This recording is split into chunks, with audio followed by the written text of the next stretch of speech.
उनकी मां एक ड्रग डीलर थी जो डिप्रेशन के चलते आत्महत्या करने के लिए ट्रक के आगे कूद गई थी।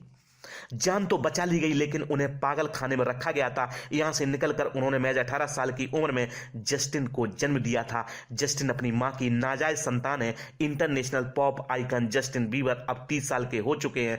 भारत में अंग्रेजी गानों का चलन ही जस्टिन बीबर के बेबी गाने से शुरू हुआ था। महज 20 साल की उम्र में ग्रैमी जीतने वाले जस्टिन बीबर 39 वर्ल्ड रिकॉर्ड कायम कर चुके हैं। हालांकि उनका बचपन और निजी जिंदगी बेहद दर्दनाक रही। नमस्कार दोस्तों, आपका स्वागत है हमारे चैनल ग्लोबल थॉट में। एक बार फिर ग्लोबल थॉट में आज की स्टोरी जस्टिन बीबर की। तो देर किस बात की, कीजिए हमारे चैनल को लाइक और सब्सक्राइब और जानिए international pop icon Justin Bieber के जीवन की कहानी को।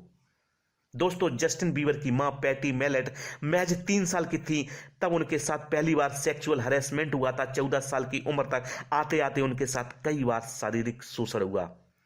वो 15 साल की थी जब उनके साथ डेट रेप हुआ था। यही कारण था कि वो कम उम्र से ही ड्रग एडिक्ट बन गई थी। लगातार ड्रग लेते हुए उनकी मानसिक स्थिति बिगड़ने लगी और एक दिन उन्होंने अपने स्कूल के बाथरूम में आग लगा दी। स्कूल से निकाले जाने के बाद पैटी की मुलाकात कारपेंटर जेरेमी बीबर से हुई थी। पैटी महज 17 साल की थी जब वो आत्महत्या के इरादे से एक ट्रक के सामने आ गई थी। उनकी जान तो बचा ली गई लेकिन उनकी मानसिक स्थिति के चलते उन्हें पागल खाने में रखा गया था। पागल खाने से निकलकर उन्होंने ईसाई धर्म अपनाकर बॉयफ्रेंड जेरेमी बीबर के साथ रहना शुरू कर दिया। इसके चंद महीनों बाद पैटी ने 1 मार्च 1994 को जस्टिन बीबर को जन्म दिया। उनका जन्म ओंटारियो के सेंट जोसेफ अस्पताल में हुआ था।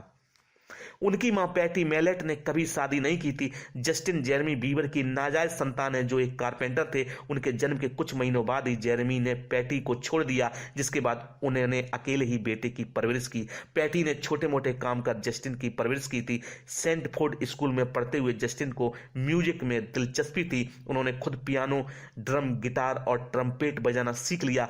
12 साल की उम्र से ही जस्टिन स्कूल में होने वाले कल्चरल प्रोग्राम में परफॉर्म करने लगे थे। 2006 से जस्टिन की परफॉर्मेंस परिवार वालों तक पहुंचाने के लिए उनकी मां परफॉर्मेंस वीडियो को यूट्यूब पर अपलोड करने लगी थी। बेहतरीन गानों की बदौलत उन्हें यूट्यूब पर पसंद किया जाने लगा। दोस्तों, जब जस्टिन की मां ने उन्हें ब्रॉन के साथ काम करने से इनकार कर दिया तो ब्रॉन ने चर्च के लोगों से संपर्क किया। उन लोगों द्वारा समझाए जाने के बाद पैटी मान गई और उन्होंने 13 साल के जस्टिन को ब्रॉन के साथ अटलांटा भेज दिया। अटलांटा में जस्टिन ने कुछ डेमो टेप रिकॉर्ड किए और 1 हफ्ते में ही उनकी रिकॉर्डिंग शुरू कर दी गई। साल 2007 में रिकॉर्डिंग एग्जीक्यूटिव स्कूटर ब्रॉन एक नए सिंगर की तलाश में थे। इस दौरान उनकी नजर जस्टिन के साल 2007 में अपलोड किए गए एक वीडियो पर पड़ी। वीडियो देख उन्हें गाना इतना पसंद आया कि उन्होंने थिएटर के जरिए जस्टिन की स्कूल का पता निकाल लिया। स्कूटर ब्रॉन ने पते की मदद से जस्टिन की मां से संपर्क किया तो उन्होंने सिर्फ इसलिए इनकार कर दिया क्योंकि ब्रॉन यहूदी थे। ये एल्बम की रिकॉर्डिंग के बीच जुलाई 2009 में जस्टिन का पहला गाना वन टाइम रेडियो पर रिलीज किया गया था, जिसे कनाडा के टॉप 100 गानों में 12वें नंबर पर और बिलबोर्ड हॉट 100 गानों के बीच 17वें नंबर पर जगह मिली थी। जस्टिन की बढ़ती पॉपुलैरिटी के देखने के बाद स्कूटर ब्रॉन उनके मैनेजर बन गए। पहले गाने से मिली पॉपुलैरिटी के बाद जस्टिन की माय वर्ल्ड एल्बम आई। साथ ही उनके single song one less, lonely girl, लम्मी और फेवरेट गर्ल भी रिलीज होते रहे। ये सभी गाने बिलबोर्ड हॉट 100 में टॉप पर रहे, जिससे जस्टिन दुनिया के सबसे कम उम्र के आर्टिस्ट बने जिनके एक साथ 4 गाने बिलबोर्ड हॉट 100 में एक साथ टॉप 40 में थे। दोस्तों, जस्टिन बीबर को साल 2009 में क्रिसमस के मौके पर तत्कालीन यूएस प्रेसिडेंट बराक ओबामा और उनकी पत्नी मिशेल ओबामा के लिए व्हाइट हाउस में परफॉर्म करने का मौका मिला था। जनवरी 2010 में जस्टिन बीबर का पहला एल्बम माय वर्ल्ड 2.0 रिलीज हुआ, जिसका गाना बेबी इंटरनेशनली हिट रहा। ये यूट्यूब पर सबसे ज्यादा देखा गया गाना था। हालांकि 2 साल बाद इसका रिकॉर्ड लेडी गागा ने तोड़ दिया था। बेबी गाने के लिए जस्टिन को ग्रैमी में नॉमिनेशन मिला था। वहीं इस गाने के नाम सबसे पॉपुलर आए ऑनलाइन वीडियो होने का वर्ल्ड रिकॉर्ड भी है। बढ़ती पॉपुलैरिटी के बीच जस्टिन को कनाडा के तत्कालीन प्राइम मिनिस्टर स्टीफन हार्पर के हाथों 2012 में queen Elizabeth II diamond jubilee medal दिया गया था। पहली ही एल्बम से जस्टिन बीबर पॉप किंग और पॉप आइडल कहे जाने लगे। आगे उनके album under the mistletoe, believe, purpose, change लगातार हिट रहे और जस्टिन की पॉपुलैरिटी में भी इजाफा होता रहा। इंटरनेशनल पॉप स्टार साल 2017 में पर्पस वर्ल्ड टूर के लिए पहली बार भारत आए थे। पहले इंडियन कॉन्सर्ट के जरिए जस्टिन बीबर की टीम ने कई अजीबोगरीब शर्तें रखी थी, जिनमें कमरे में कुल 12 टॉवल, नारियल पानी, बिना बीज वाले अंगूर रखने जैसी कई डिमांड थी। इसमें भी अजीब बात यह रही कि जस्टिन भारत आने के लिए अपना सोफा सेट साथ लाए थे। भारत आने से पहले जस्टिन की टीम ने इंडियन ऑर्गेनाइजेशन को लंबी लिस्ट दी थी, जिसमें से सुरक्षा के मद्देनजर एक नहीं बल्कि 2 5 स्टार होटल बुक किए जाएं। एयरपोर्ट से होटल तक जस्टिन और उनकी टीम के लिए 10 लग्जरी सीडोन कार और 2 वॉल्वो हों। कॉन्सर्ट के लिए जस्टिन हेलीकॉप्टर से DY पाटिल स्टेडियम पहुंचेंगे। कमरे में ट्रांसपेरेंट डोर वाला फ्रिज हो और ड्रेसिंग रूम के सभी पर्दे सफेद हों। कमरे में कुल 24 वाटर बोतल, 4 एनर्जी ड्रिंक, 6 विटामिन वाटर की बोतल, 4 क्रीम सोडा और 4 नारियल पानी रखा हो। जस्टिन के कमरे में खाने की चीज़ों में रेंच सॉस, ड्राई फ्रूट्स, नारियल पानी, बादाम शेक, प्रोटीन पाउडर, ऑर्गेनिक शहद, केले, हर्बल टी, बिना बीज वाले अंगूर होने चाहिए। कमरे में 12 रूमाल और क्रू के लिए सफ़ेद वी नेक टी शर्ट हों जैसी कई शर्तें शामिल थीं। जस्टिन बीबर की पहली गर्लफ्रेंड काइटलिन बीडल थी। हालांकि 2009 में दोनों ने ब्रेकअप कर लिया था। जस्टिन बीबर को हमेशा से ही सिंगर और एक्ट्रेस सेलेना गोमेज पर क्रश था। जब उनके मैनेजर को इस बात का पता चला तो उन्होंने साल 2010 में दोनों की मुलाकात करवाई। चंद मुलाकात के बाद ही दोनों एक दूसरे के साथ रिलेशनशिप में आ गए। जब दोनों के रिलेशनशिप की अफवाहें तेज होने लगी तो सेलेना गोमेज ने एलन शो में कहा था कि उनके लिए जस्टिन छोटे भाई की तरह है। इस बात से भी दोनों के रिश्ते पर कोई असर नहीं पड़ा, लेकिन 2 साल बाद ही दोनों ने ब्रेकअप अनाउंस कर दिया। दोस्तों, 2 सालों तक अलग रहने के बाद दोनों ने फिर रिश्ते को मौका दिया और साथ रहने लगे। साल 2016 में खबरें रहीं कि सेलेना मशहूर सिंगर चार्ली बुथ को डेट कर रही हैं। कई उतार चढ़ाव के बाद दोनों ने 2018 में फाइनल ब्रेकअप कर लिया।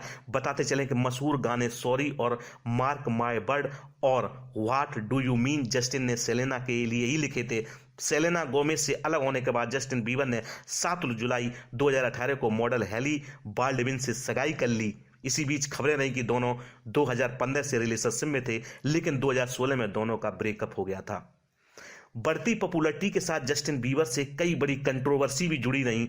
साल 2014 में उन्हें फ्लोरिडा के मियामी बीच से नशे में गाड़ी चलाने के आरोप में गिरफ्तार किया गया था। उनका ड्राइविंग लाइसेंस भी 6 महीने पहले एक्सपायर हो चुका था। जस्टिन बीबर ने गिरफ्तारी के बाद पुलिस ऑफिसर्स को बताया था कि उन्होंने शराब, मार्जुआना और ड्रग लिया हुआ है। मेडिकल जांच में भी उनकी कही बात सही साबित हुई थी।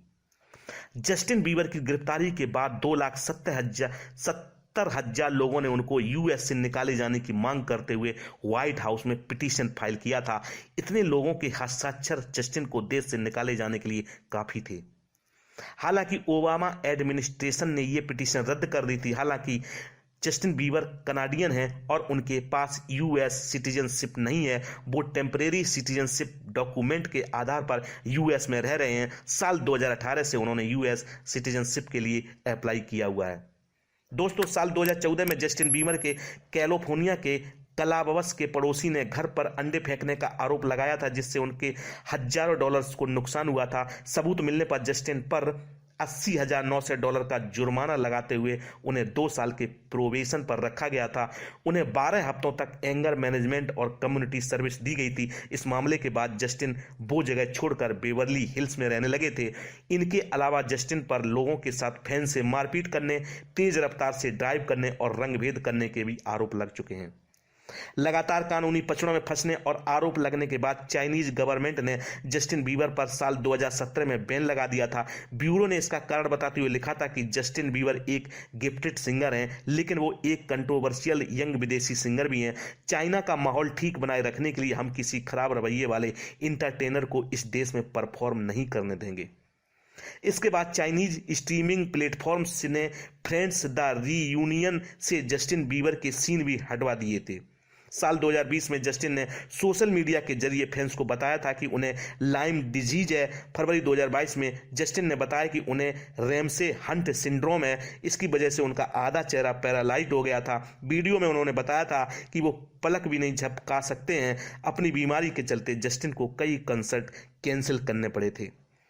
आज की हॉलीवुड स्टोरी आपको कैसी लगी कमेंट बॉक्स में कमेंट करके जरूर बताएं, और हमारे द्वारा दी गई स्टोरी आपको अगर अच्छी लगती तो मेरे चैनल को लाइक शेयर और सब्सक्राइब करना ना भूलें। धन्यवाद।